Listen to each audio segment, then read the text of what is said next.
പിന്നെ അത് കാണുന്ന സമയത്ത് ക്യാമറ അങ്ങനെ പോയിക്കൊണ്ടിരിക്കുന്നത് സംഭവം കാണുന്നുണ്ട്. അപ്പോൾ എഡിറ്റിംഗ് എഡിറ്റിംഗ് ഒക്കെ ഉണ്ട്, എഡിറ്റിംഗ് ഉണ്ടല്ലോ, പക്ഷെ അറിയില്ല അല്ലേ? എഡിറ്റിംഗ് അറിയാത്ത രീതിയിൽ അതിൻ്റെ ഒരു കട്ട് വരുന്നത്. അപ്പോൾ ഒറ്റ ഷോട്ടാണെന്ന് തോന്നും.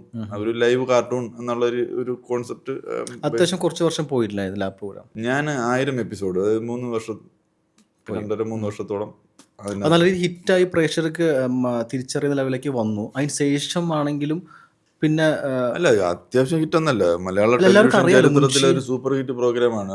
മലയാള ടെലിവിഷൻ ചരിത്രം എടുത്ത് നോക്കിയപ്പോൾ മുൻഷി മാറ്റിയിട്ട് ഒരു ചരിത്രം എഴുതാൻ പറ്റില്ല. അതെ, ആദ്യത്തെ ഒരു 10-100 എപ്പിസോഡൊക്കെ ആകുമ്പോഴത്തേക്ക് ആളുകൾക്ക് ഇങ്ങനെ ഈ പറഞ്ഞ പോലെ കൺഫ്യൂഷൻ ഉണ്ട്. ഇതെന്താണ്? ആദ്യം സമയത്ത് അവർ വിചാരിച്ച് വേറെ വരാൻ പോകുന്ന ഏതോ പ്രോഗ്രാമിന്റെ പ്രൊമോയാണ്. കാരണം 3 മിനിറ്റ് എന്തിന് എൻ്റെ വിവാഹത്തിനൊക്കെ ആ സമയത്ത് വിവാഹാലോചനകളൊക്കെ നടക്കുക, നമ്മളിങ്ങനെ അതിന്റെ ഒരു ശ്രമങ്ങൾ നടത്തുന്ന സമയത്ത് 3 മിനിറ്റ് പ്രോഗ്രാമില്ലേ, അതിനകത്ത് എന്ത് കിട്ടാനാണെന്നുള്ള ധാരണയായിരുന്നു ഈ പെൺകുട്ടികളുടെ അച്ഛന്മാർക്കൊക്കെ ഉണ്ടായിരുന്നത്. അപ്പോൾ അങ്ങനെ തന്നെയായിരുന്നു ടോട്ടൽ ഒരു മുൻഷിയെ കുറിച്ചുള്ള ധാരണ. പക്ഷേ ഒരു 100 ശേഷം ഒരു 200 ആയപ്പോഴത്തേക്ക് അത് ഭയങ്കര പീക്കാണ്. ഞങ്ങൾ മുൻഷിയിലുള്ളവരാണ്, അഭിനയിക്കുന്നതാണെന്ന് മനസ്സിലാക്കി കഴിഞ്ഞാൽ പിന്നെ ഞങ്ങൾ പൊക്കിയെടുത്തോണ്ട് പോകുന്ന തരത്തിലേക്കൊക്കെ ഉള്ള, അത് ശരിക്കും പറഞ്ഞാൽ ഒരു ഒരു ജനങ്ങളുടെ ഇഷ്ടം എന്താണെന്ന് നമ്മൾ ശരിക്കും അറിഞ്ഞ ഒരു കാലഘട്ടമാണ്.